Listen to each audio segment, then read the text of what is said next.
Here we introduce the screwed glands torque test apparatus.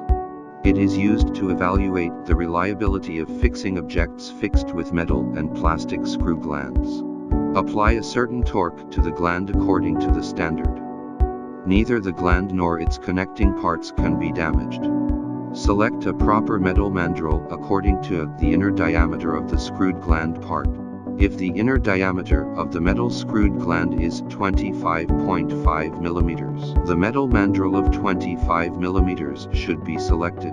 Pass the mandrel through the screwed gland, and match the outer threaded end of the sample with the screwed gland.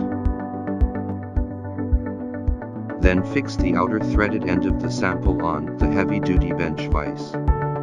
After pre-tightening the screwed gland, use a torque wrench to apply the required torque value on the screwed gland. The applied torque should be selected according to standard requirements. Adjust the opening of the torque wrench to match the size of the screwed gland.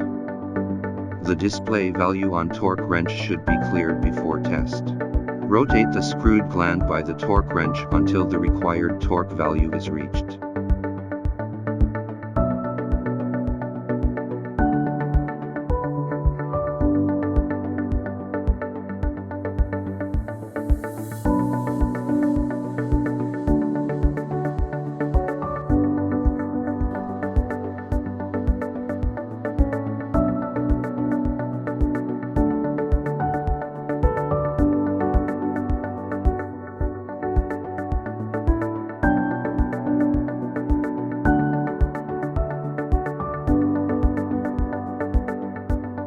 Take off the torque wrench after 1 minute required torque applied, and check whether the screwed gland is damaged or not.